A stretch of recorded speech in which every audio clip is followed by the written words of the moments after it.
Chapter 6, Section 1, Rational Expressions. We're going to talk about three things here in this first section. I'll probably break this into three different videos too.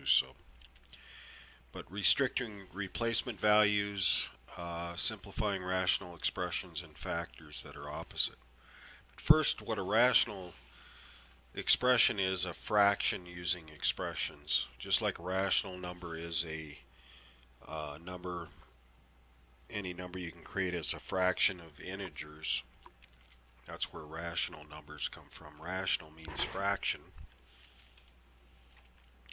So they kind of give us some examples here of, this is a rational expression, 7 over 3, 5 over x plus 6, and then this trinomial over this binomial, and so on, where we end up with these algebraic fractions.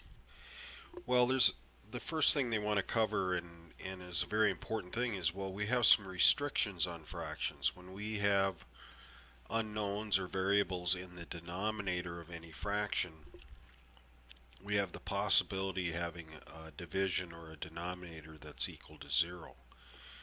And that's undefined. So that would be a restriction, or a place where this rational expression doesn't work.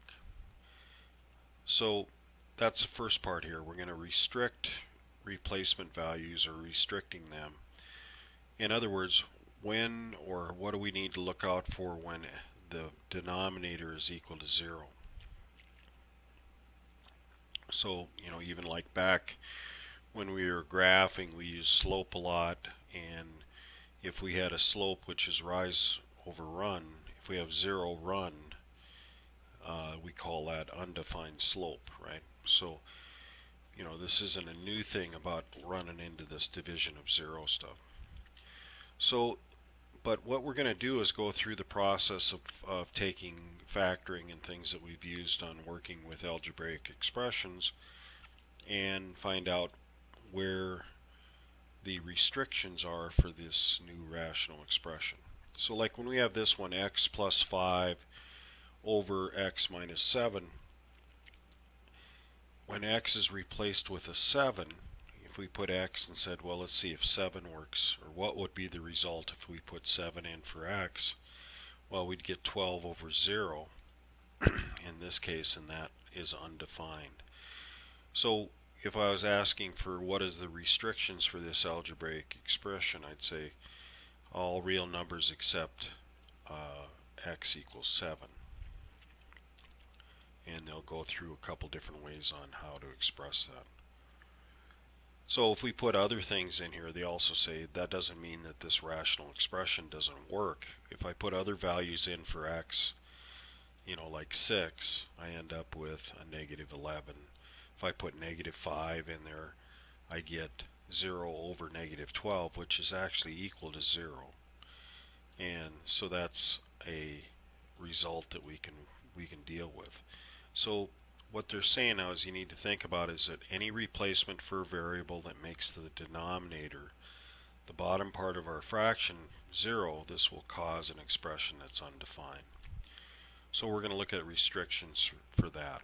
And then that's like example 1 here. It says find all numbers for which the rational expression x plus 4 over the trinomial here, x squared minus 3x minus 10, are undefined. In other words, where are our restrictions here? Well, to find out what values will make this trinomial equal to 0, we did that to solve trinomials before, but basically they're asking the same thing. So if we can factor this, which in this case is you do it through grouping or anti-FOIL, you'll end up with these two binomials.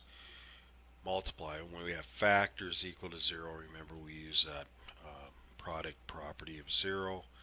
Means that one of these factors or both of these factors need to be equal to 0 to get that multiplication to go to 0. So we solve for each factor, putting them equal to 0, and we find out if x is equal to 5, we'd end up with 0 times this, which is going to equal 0. and if I have x is equal to -2. So these two values are restrictions or places or values for x that will make an undefined expression. Okay, we're going to get division by 0. So that's what they show here. They put 5 in for x, you get 9 over 25 minus 15 minus 10, which is 0. And you get 9 over 0, which is undefined. If I put -2 in, I get 2 over 0, which is undefined. So that's what they're telling us here, is to find where the denominator would be equal to 0, and then we will express those in a couple different ways. And we're going to get through some set builder notation, basically working around how do we deal with these rational expressions where I have a division involved, where I might have some restrictions on what values I can use.